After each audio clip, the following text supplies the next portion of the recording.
میں کتنے سالوں سے جماعت عمریہ کے علماء کو بلا رہا ہوں کہ آ جاؤ آ جاؤ، تم ابو بکر عمر کا اسلام ثابت کرو، میں اپنا نام، میرا نام حسن اللہ یاری ہے، میں چینج کر دوں گا، اس کا نام رکھ دوں گا غلام یزید، غلام عمر، غلام عائشہ، تم جو چاہو میرا نام چینج کرو، تم صرف ان کا اسلام ثابت کرو، ٹھیک ہے نا؟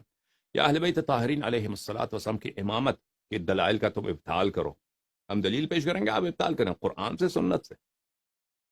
اگر آپ نے باطل کیا تو جو شرط تم پہ ہے تو میں نے ان کو میں پاکستان آ جاؤں گا، مجھے وہاں پہ طالبان کے حوالے کر دو، مجھے پھانسی دے دو، ٹھیک ہے نا، مجھے قتل کر دو بری طرح سے،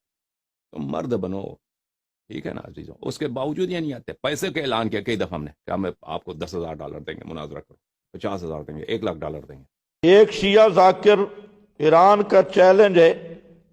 کہ شیخین حضرت ابوبکر حضرت عمر کا ایمان قرآن و سنت سے ثابت نہیں ہے۔ ماشاءاللہ،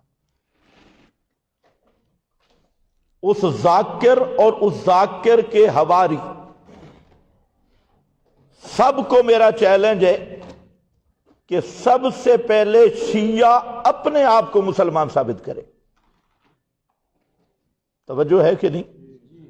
شیعہ اپنے آپ کو مسلمان ثابت کرے کہ تم مسلمان ہو،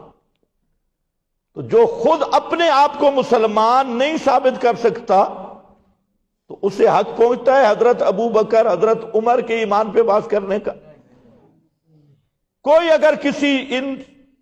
ایرانی شیعوں میں یا ان کے حواری پاکستانی ہو جو اس ایرانی کو بھی کہہ دے کرایہ میں دوں گا آپ میرے مدرسہ میں آ جائیں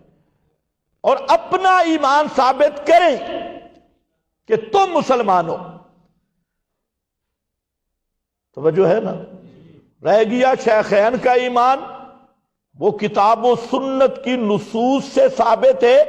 اور اس طرح ثابت ہے جو ابو بکر و عمر کے ایمان میں شک کرے وہ بھی کافر ہے، جو اس کو کافر نہ سمجھے وہ بھی کافر ہے۔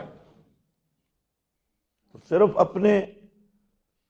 بل میں بیٹھ کے چیلنج کرنے سے تو کچھ نہیں ہوتا، آ ذرا ہمارے سامنے ہم دیکھیں تجھے،